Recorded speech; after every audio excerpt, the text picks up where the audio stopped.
know it's a mini Monday. Woo! Mini Monday. I just remembered 2 weeks ago I made a mini Monday video. And I said I'm going to make a mini Monday video every week. And then what I did was, because it was late that Monday, or it might have even been Tuesday morning by that point. So I posted the video to go up the following week. And I even made it a premiere, which I didn't really understand what that means. But now I have a notion. So I just remembered, mini Monday, I should probably go ahead and do what I said I was going to do, even if I didn't really have anything, wasn't feeling especially inspired. But it was easy enough for me to come up with a couple of mini items. More than a couple, in fact, but we have a couple of knives. Let's have a look at this. Well,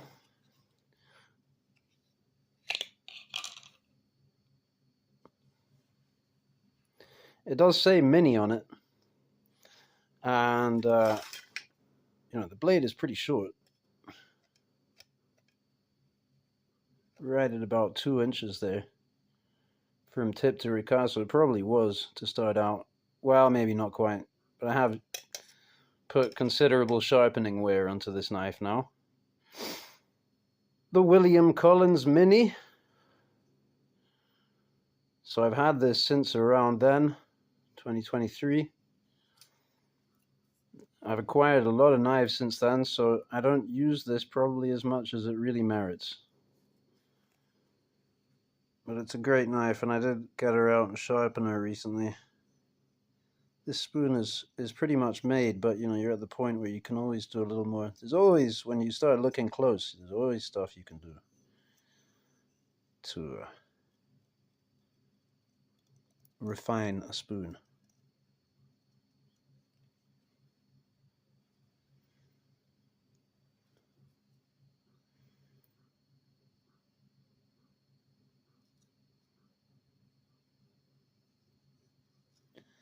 AEBL. If I had to pick a favorite steel, maybe it would be AEBL. And I'm not that experienced with knives.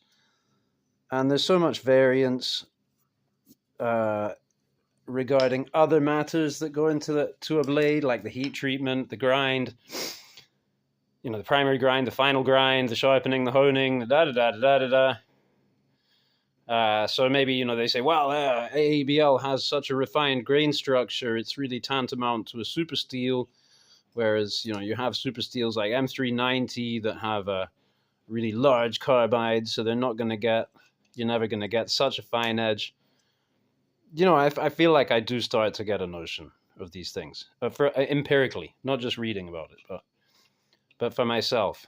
And William Collins has been using AEBL for years and has developed his own heat treatment protocol, and he does it very well. He does it good and hard. And this is kind of a Sloyd knife.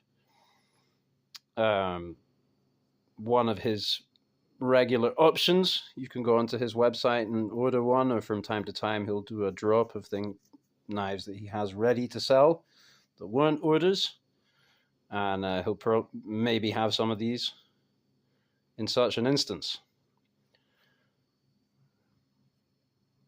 It's very handle heavy. It's one thing that I was never so keen on with this knife, is the handle heaviness. And at some point, I guess what I'm going to do, maybe after some more years of use and sharpening, as this blade gets smaller and smaller, what I might want to do is delete this. Well, basically, remove the scales and bring the grind back as far, almost up to this pin here. Yeah? And then I could taper the tang and make a longer handle. Because you don't really need, I guess this is probably skeletonized, but the tang on this thing, for what the blade is, I'm not busting open treasure chests with this thing, unless, allegorically, maybe I am, who wants to buy a long-handled applewood peanut butter spoon, for example, for cleaning out the very bottom of the jar of peanut butter. It's got just the right amount of flex, got just the right amount of scoop on the tip there.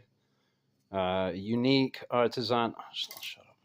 Sorry. Okay, that's the William Collins Mini. Lovely knife. We'll leave her open here. And for another offering, a genuine Mini baby lockback from Seiki, Japan. Sometime in the last century, late in the last century, maybe 90s. Someone can probably tell me, because the Frost Cutlery brand, you know, that you can track that stuff historically. I did not, however, I did not prepare really very much for this, and I didn't clean the knife really. It's looking a little smudged, but you know, it's got pocket wear and stuff to get this really presentable. It's probably actually beyond my skill level, you know. Polishing and stuff like that. I'm learning. But let's have a look at the fit and finish. You know, we got maybe these scales probably shrunk over the years. So that we can assume would have been a flush joint there now, pretty much, although there is a bit of gap there. Having said that, if they had shrunk, yeah, we got a little tiny lip there as well. And they would have shrunk more longitudinally than laterally, I believe. So yeah, that is consistent. So that would have been a really good fit on the scales, and it's still pretty good. There are harsh edges all around. Call that a 90s thing, you know, like a stylistic. I'm speculating here, but maybe you know, come a point they stopped hafting things so well, right? Hafting, polishing, all that stuff started to go out of the window, and you know, but around the time the Volvos were boxy, and this was like a stylistic thing. It's kind of Art Deco, right? Have it. And I will say, as I have said before, that hotspots make for good grip. This thing being as tiny as it is, to get a good grip on it, actually, it's not at all uncomfortable. And the little edges give you a bit of purchase. You know? So yeah, that feels good. So I'd say that's excellent. You know, none of these edges are harsh.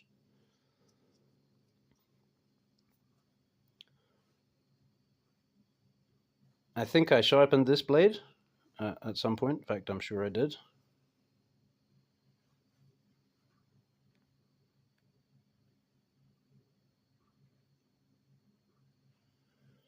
We can do a cutting test. Here's a little mini tool I recently purchased.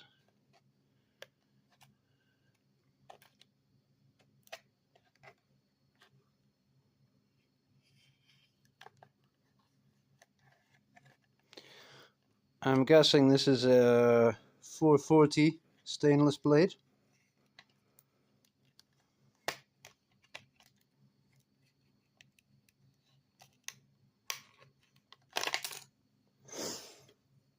But 440A, 440C, I don't know.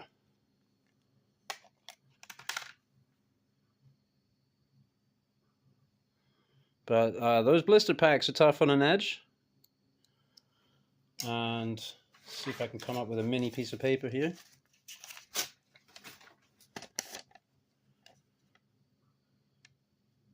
I didn't check the edge beforehand, so this is not very scientific, but after doing that,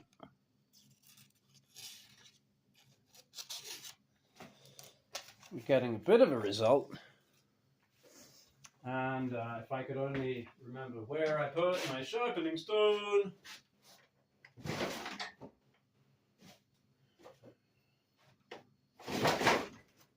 Let's have a go with this extremely well. Oh, it's right here beside the. This one's even more extremely well worn. 1000 grit. Probably acting like a 2000 or something.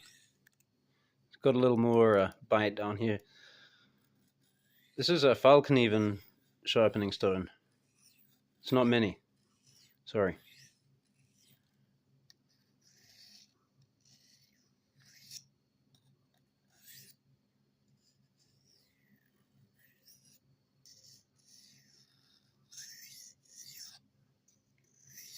This feels a little sticky. Feels like I could use a little touch on the leather.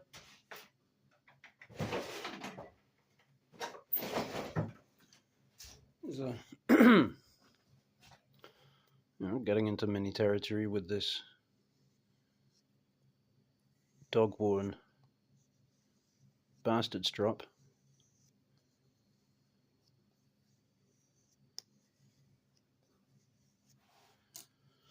Mini piece of paper.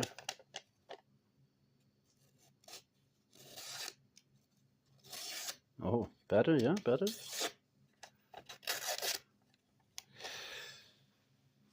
Well, you gotta love a knife like this. You know, it just slips in your pocket, you forget about it. You don't know it's there, and you can do so much with this. Could actually be the knife that you have in your pocket when you're in the survival situation, and it could actually help you to survive in all kinds of ways.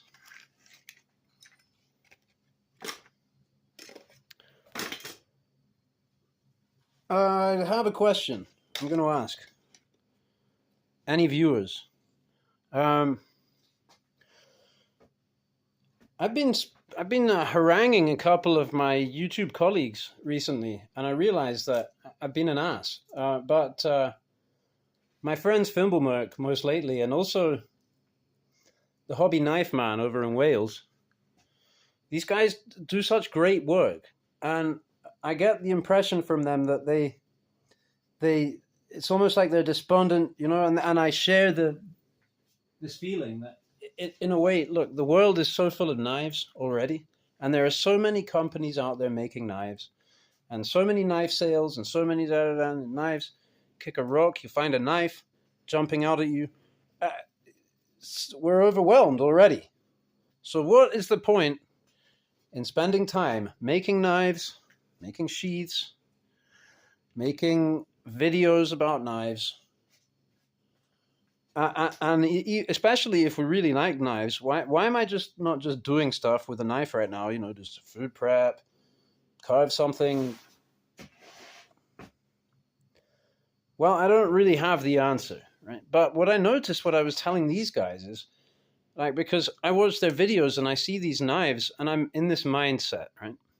I'm in this mindset of seeing knives, and I say, wow, look at that. That's different. That's wonderful. I must have, you know. And if you've got money, you know, if you've got spending cash, knives are affordable. They don't take up a lot of room, and you get a kick every time you buy one. So that is my condition, right? And I don't know if that's, so you could say I am like a knifeaholic, and I don't think that's a good thing, even though I think knives are good. It's a state of mind. That's my own reprehensible state of mind. I'm not trying to project that onto anyone else, anyone listening or anything. I'm just talking about myself now here. And I got into making knives, right? And so this is the latest knife that I've made. I've been showing it a bit. And I think it's a good demonstration of where I'm at. You know? It's probably not the best thing I've ever made, the finest thing I've ever made, but I did it fairly quickly. I did it in like one day the knife and half a day the sheath. For me, that's fairly quick. You know, for a professional, I guess, making something as simple as this, that's laughable. But 3 ingredients: a Stanley chisel, a piece of lilac wood, and some JB Superweld super glue gel. Okay, and then in the sheath we've got some nice thick welt leather I was given by a friend, and some thread. There's actually red thread there, but I don't know whether it even shows now, because after I waxed it, just started to look grotty. And this is water formed, and it's got clamp marks on it. what have you. However, I did put a detent in there. So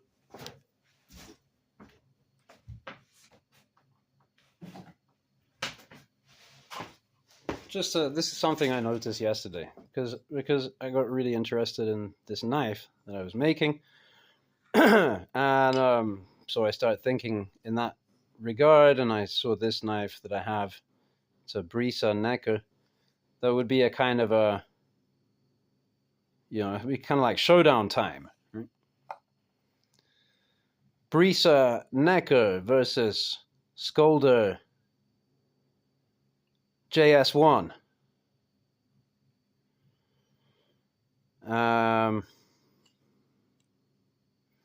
Similar in weight, similar in size, similar grind, but then some marked differences in profile, construction, what have you. So, yeah, let's go there. I like this ergonomic.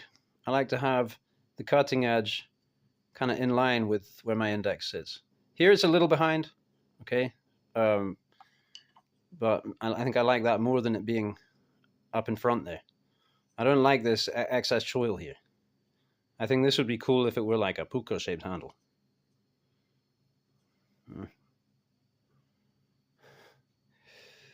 That would be comfortable. And the blade steel on this one is 12C27. So this is one of these knives that's out there. A lot of people could afford to buy, in the US at least, still call it a luxury item, right? But a lot of people could afford to own a knife like this and use it, and what have you. I digress. It was looking at the sheath, right?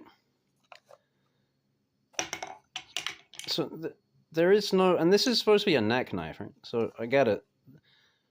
You probably hang it this way. But there is this hole here in the rib. Why would you put that there? Well, it gives me the idea that you could hang it that way if it had detent. But it doesn't. And that, with this, is so easy to do. That's a huge amount of well there for a detent to go into, which is you just put that into this piece of welt there. You make the welt so that on the inside, instead of just being a single consistent band, it has a bit that goes out there. It goes in here. Right? And I learned this from a Bob Loveless knife making video. So I actually think it's kind of shameful that a company like Brisa, who I love and admire, but they don't put a detent in this sheath. It's crazy. And I guess you could probably wet form it, come to think of it, and get the same result. In fact, I'm sure you could. So I'm kind of being a dummy in that regard. However, why should you have to, right? Oh, I'm sure you can sharpen it. You can regrind it. You can put your own scales on. You can da-da-da. Yeah? Well, you can make your own knife then and get a better result maybe. No, not quite as pretty also, depending on your tastes. I guess if you're into like, what's that thing called, medieval fairs or reconstruction of historical periods and stuff like that, this has that kind of look to it. But it has a detent. You can't see, it's just in the, you can almost make it out. Almost.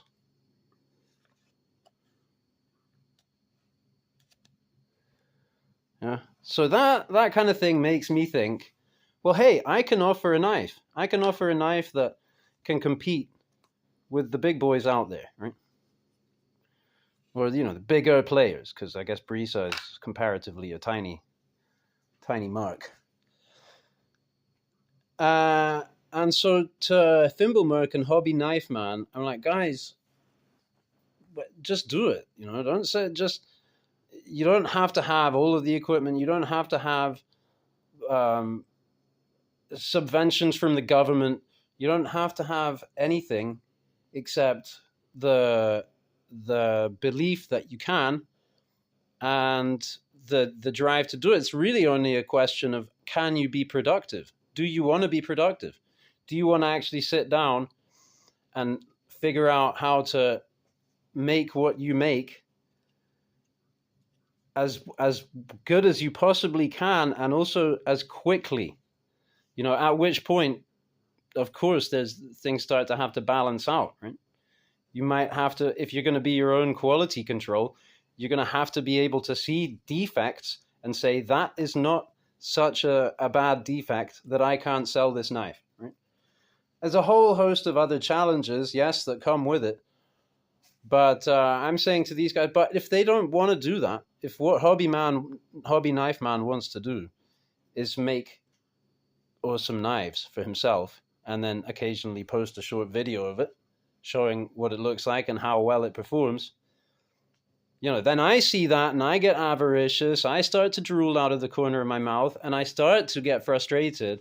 Why doesn't this guy go professional? Why doesn't he sell me one of these amazing knives? But that's not a really an unusual. It's funny that should frustrate me, because there are a lot of things I can't have in life. A lot. So, and actually also, maybe one day I could get hold of a Fimbulmerk knife or a knife from the Schizo Knife Nut, or whatever. But also, I can be inspired by them. And I was. Like, this knife was inspired by Fimbulmerk and Schizo Knife Nut. Now, they might look at it. I don't have no idea what they think, and I shouldn't care. Whether they think it's good or whether they think it's fugly or what have you. But they probably think it's cool that I made my own knife and that I was inspired by them. As well as I know these guys, which is not super well, but you get a feeling for people. And so I guess my question for the viewers, in a sense, is, look, I'm going to do some market research, because I've had this idea for a while that I'd like to make some knives and sell some knives. I've made all kinds of false starts. I've made all kinds of empty promises. Not really promises. I don't tend to say I promise. But, I've said, I'm going to do this, I'm going to do that, I'm going to make a $20 knife and blah, blah, blah. All this stuff. But now I think maybe I got something that's worth running with, because I have all the materials to hand. I've already made one. I can make one without cracks in it, with a nice bolster. And I think I can learn to make the sheath presentable as well as functional. And a bit more functional than this, because I will say that the detent is not perfect. It's got a kind of maybe it's just improved. I guess it's still drying out. Okay, so depending on climatic conditions, it may be pretty good. So what do you folks think? I don't generally invite people. Everyone's invited to make comments, but I'm not usually like the kind of,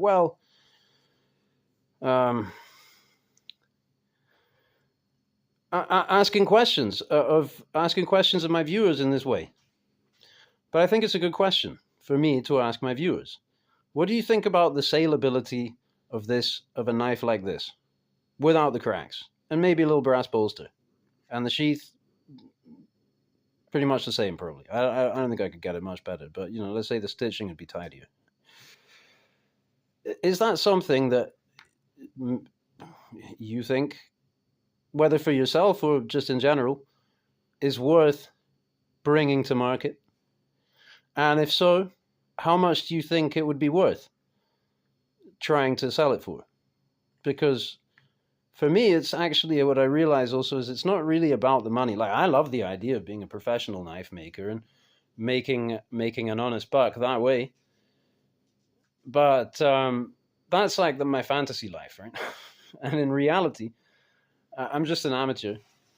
But I feel like it would be good for me to get some stuff out there. So yeah, please advise on that if you have anything to say. And if you don't, that's fine. Thanks for watching. And maybe you have something else to say about something else. And that's also interesting.